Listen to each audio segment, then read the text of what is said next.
Bonjour, donc Jean-Pierre Clostre. Je remercie les organisateurs de ces 5 à 7 de l'écoconstruction du Rhône de m'avoir invité. Et je vais faire rapide, on va dire en 20 minutes, je vais essayer de vous présenter un peu où en est la filière bois-énergie en général en Rhône-Alpes et en particulier dans le Rhône. Donc je suis le chargé de mission bois-énergie de FIBRA. FIBRA étant la Fédération Forêt-Bois de Rhône-Alpes. Donc l'association qui regroupe l'ensemble des acteurs de la filière bois. Donc on va du propriétaire forestier à la scierie, au charpentier, architecte, etc., etc. Et on est aussi la fédération des interprofessions départementales, comme vous le voyez à l'écran. Il y a une interpro départementale par département dans le Rhône. C'est bien sûr FIBois Rhône. Alors, je vais vous présenter rapidement les principaux combustibles qui sont depuis relativement peu de temps normés, puisqu'il existe depuis quelques mois, puisqu'elle est sortie en 2012, la norme NFEN 14961 qui définit et qui norme tous les combustibles bois. Alors je vous en ai présenté là quelques-uns, bien sûr il en existe beaucoup plus. Le bois bûche, le plus traditionnel, c'est celui que vous connaissez tous. Après, le granulé de bois et le bois déchiqueté qui sont particulièrement utilisés dans les chaufferies collectives et dans les réseaux de chaleur. Et enfin, j'en ai mis un, mais j'aurais pu en mettre d'autres, des briquettes ou des bûches compactées, etc., etc. Enfin, c'est du bois densifié, un petit peu à l'image des granulés de bois. Voilà pour... donc moi je vais axer mon exposé sur les 3 premiers. Bûche, granulés de bois, bois déchiqueté. Vous avez vu que les combustibles bois étaient normés. Donc on part, je vous montrerai tout à l'heure qu'on part d'une ressource naturelle, matière première, le bois. Mais je parle bien de combustibles bois. Donc c'est des combustibles bois qui sont normés. Et je vous ai présenté un petit peu là les principales caractéristiques qu'on pouvait retrouver ou qu'il fallait retrouver dans les combustibles bois. C'est bien sûr la dimension ou les dimensions. Hein. On parle notamment de granulométrie pour la plaquette, c'est la taille des plaquettes. Vous avez bien sûr le facteur le plus important, l'humidité sur la masse brute, c'est-à-dire l'eau que contient les combustibles. De cette eau est directement défini le PCI, pouvoir calorifique inférieur, c'est-à-dire la chaleur que va pouvoir vous restituer le combustible. Et enfin, un facteur qui commence à être un petit peu important aussi, c'est le taux de cendre. Le taux de cendre du combustible qui est en général autour de 1%. Tout ça, donc, doit être défini dans les différents combustibles. Il n'y a pas forcément l'essence, même si effectivement l'essence définit parfois certains combustibles. Là, je vous ai présenté le PCI, donc pouvoir calorifique, donc l'énergie contenue dans chaque combustible en fonction de l'humidité. Vous voyez qu'il y a une corrélation parfaite entre le PCI et l'humidité, d'où l'importance de bien caractériser l'humidité de votre combustible. Et vous voyez par contre que colonne de gauche, c'est les résineux, colonne de droite, c'est les feuillus. Le PCI n'est pas si différent que ça, ramené à la tonne entre les deux essences. Il est même légèrement supérieur pour le résineux, ramené à la tonne, je dirais. Donc l'essence est importante, oui, mais pas tant que ça finalement pour les combustibles bois. Alors maintenant qu'on a caractérisé les combustibles bois, quels sont les gisements pour ces combustibles? Alors bien sûr, comme c'est du bois, on va parfois et même souvent le chercher en forêt, c'est la colonne de votre gauche qu'on appelle bois forestier. Alors on peut trouver forcément du résineux mais aussi du feuillu. C'est des arbres entiers, ça peut être des billons, c'est des grumes, c'est des grosses parties de rémanents. Et on en fait après un processus de fabrication, soit du bois bûche, soit du bois déchiqueté. Et dans ce cas-là, quand le bois déchiqueté vient du bois forestier, on parle de plaquettes forestières. Après, c'est du bois industriel. Alors, du bois industriel, c'est du bois issu des industries du bois, donc pour l'essentiel, les scieries. Alors, vous avez le plus simple, cette image-là. Donc, ça, c'est des dosses, ça, c'est des chutes courtes, des purges de scieries, etc., etc., qui sont aussi broyées pour faire du bois déchiqueté de la plaquette. Alors là, c'est traditionnellement la plaquette de scierie. Autre produit de scierie, bien sûr, c'est la sciure issue du sciage. En général, quand on rentre du bois en grume dans les scieries, 10% de ce volume-là, au moins 10% correspond à la sortie à de la sciure. Et cette sciure, on peut en faire bien sûr, après un processus de transformation, du granulé. Enfin, des bois de recyclage. Le bois de classe A, donc c'est cette photo-là, c'est essentiellement de la palette non traitée, des cagettes, de l'emballage bois, mais bois pur 100%. Donc on trouve aussi, enfin ça aboutit aussi en déchiquetant à de la plaquette. Et enfin, le bois de recyclage qui tourne autour des activités paysages, etc. C'est du bois d'élagage, du dessouchage, du bois flotté ou du refus de compostage. Et ça fait aussi du bois déchiqueté, donc de la plaquette. Voilà pour les différents gisements et les différents produits obtenus à la fin. Alors, quelques chiffres sur ces différents combustibles bois en Rhône-Alpes. Donc, c'est des chiffres pour la majorité de fin 2011. Donc, en Rhône-Alpes, on avait en gros 420, 450, enfin, on va rester sur la fourchette basse, 420 000 tonnes, de plaquettes utilisées dans un peu plus de 1100 chaufferies en Rhône-Alpes. Alors, dans ces 220 000 tonnes de bois, on avait environ 46% de plaquettes forestières, 36% de DIB ou de plaquettes classe A et 18% de connexes de scierie, plaquettes de scierie. Et on avait en face, pour produire ces 420 000 tonnes, un peu plus de 100 producteurs, dont 25 sont inscrits dans la démarche CBQ+. Je le dis parce que c'est une démarche qu'on suit. C'est une démarche de certification à la fois sur le produit et le service de fourniture de plaquettes. Dans le Rhône, les chiffres donnent 150 chaufferies installées pour 25 mégas de puissance et en gros une consommation de 50 000 tonnes. Et 5 producteurs de plaquettes installés dans le Rhône, dont 3 sont dans la démarche CBQ+. Pour le granulé, fin 2011, en Rhône-Alpes, on avait 9-10 producteurs qui produisaient 80 000 tonnes de granulés. Leur potentiel avec leur installation est de 150 000 tonnes de capacité. Donc pour l'instant, on n'atteint pas en production la capacité tout simplement parce qu'on n'atteint pas non plus la consommation.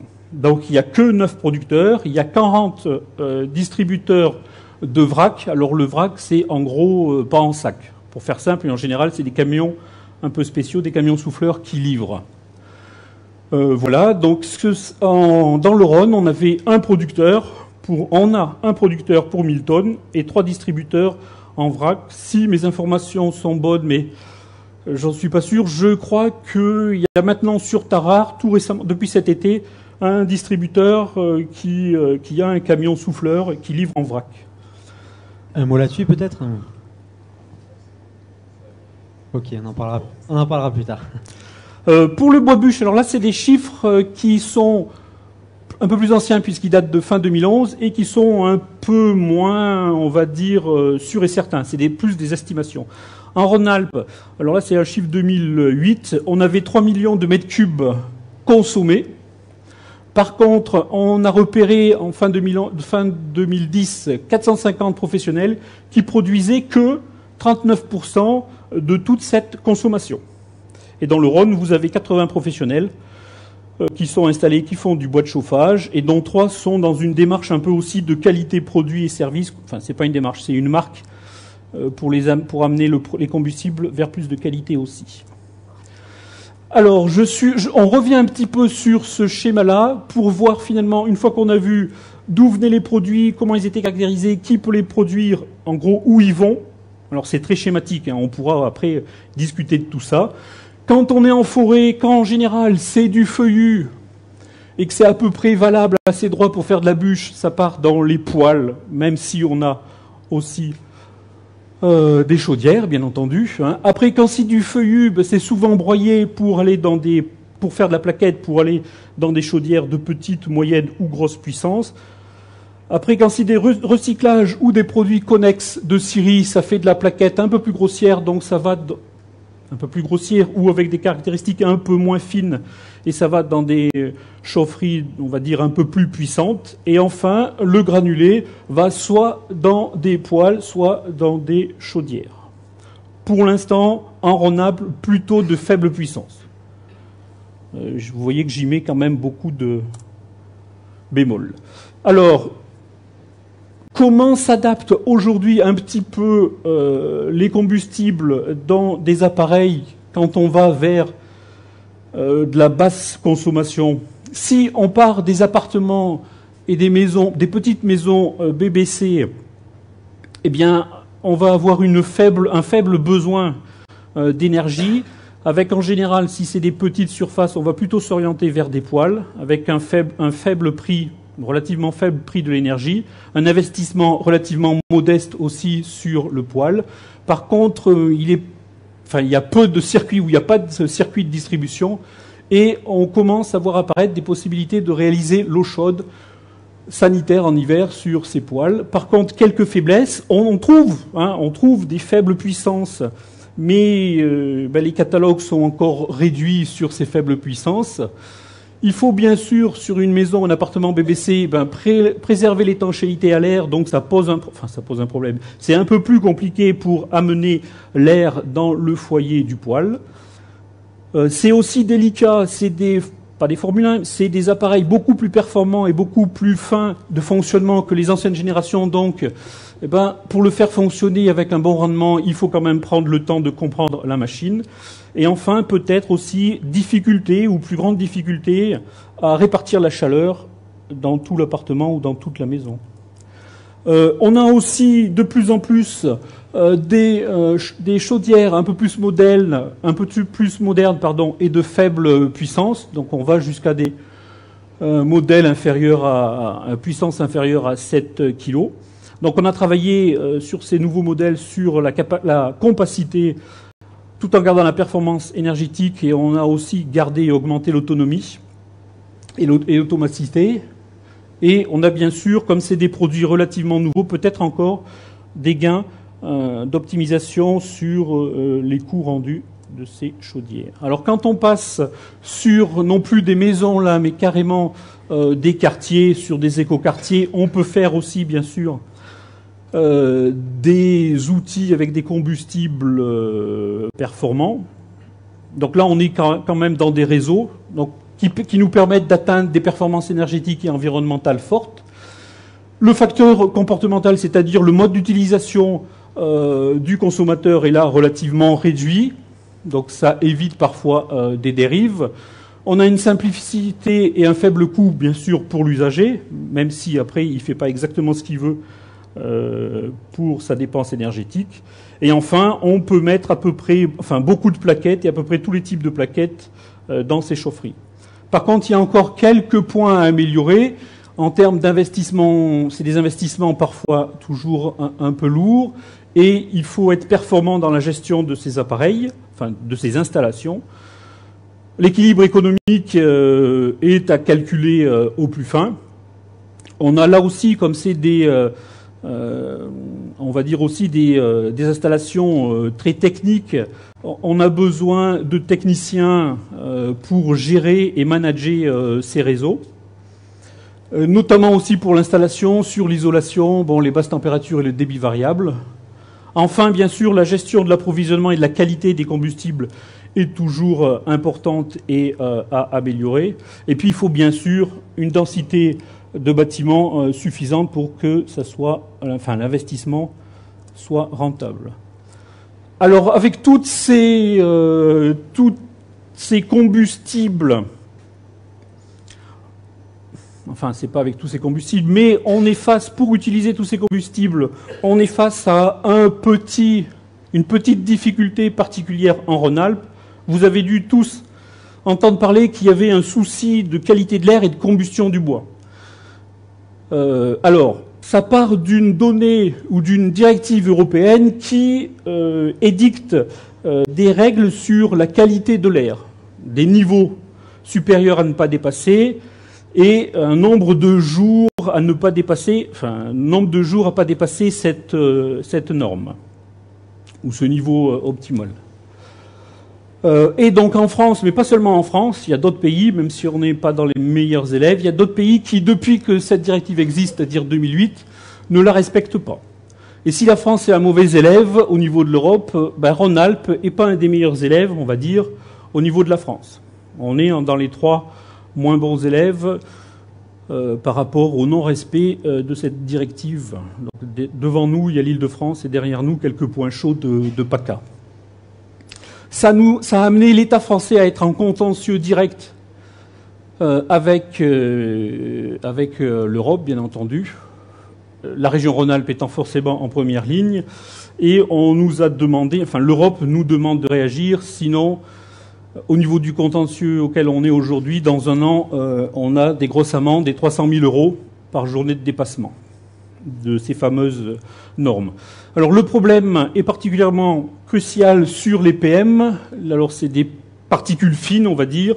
PM10, ça veut dire qu'elles ont 10 microns de diamètre, et PM2,5, elles ont 2,5 microns de diamètre. Elles sont fines, donc elles peuvent descendre assez loin, on va dire, dans les voies respiratoires. Alors, ce problème-là, c'est un problème de qualité de l'air. Bien. Et il semblerait, non, il faut que j'enlève le conditionnel. Il est clair que la combustion de la biomasse est pour partie prenante dans ces problèmes de qualité de l'air, pas seulement. Mais il faut qu'on prenne notre part de responsabilité.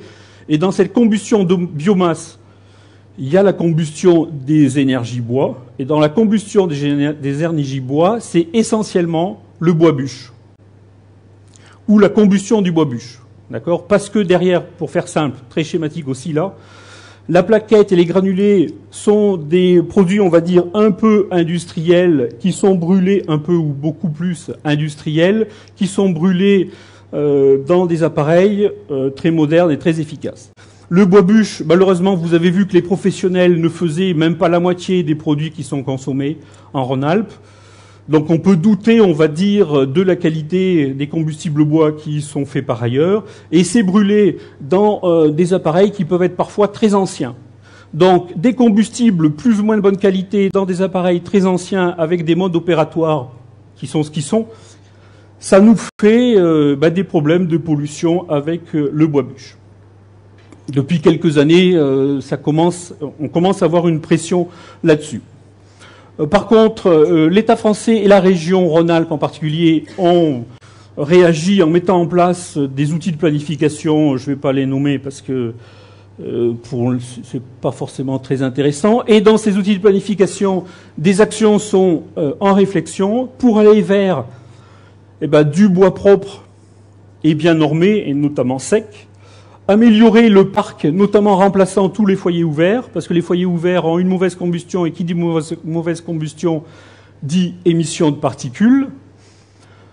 Donc on supprime, on remplace les foyers ouverts, et on essaye de moderniser tout le parc. Et une fois qu'on a un bon combustible, de bons appareils, il faut encore avoir des bonnes pratiques de combustion du bois. Et donc là aussi, il y a des diffusions auprès du grand public à faire.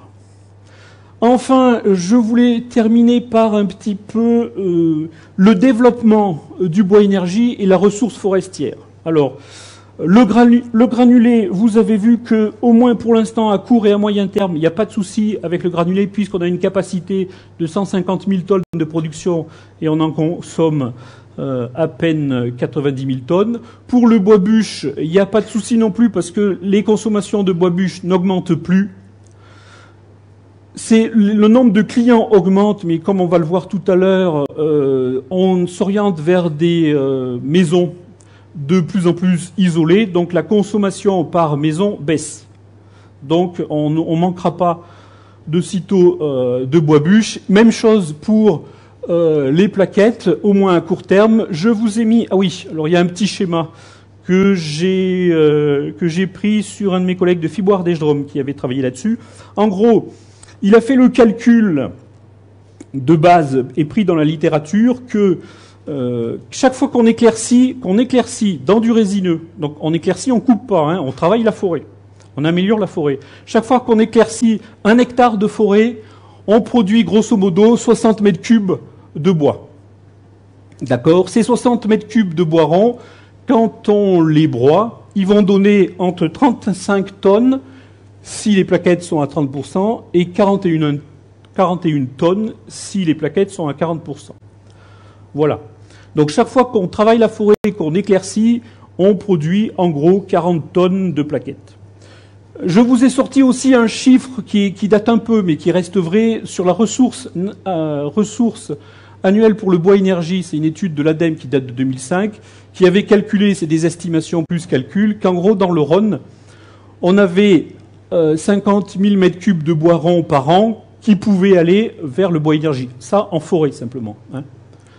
Et si on fait la transformation des mètres cubes de bois rond en hectares, voilà, en gros, on pouvait éclaircir 833 hectares pour faire du bois énergie en Rhône-Alpes sans souci. Voilà la capacité. Et c'est la capacité, je vous l'ai mis là, uniquement sur la surface facilement accessible, c'est-à-dire pas trop pentue, dans les conditions économiques actuelles.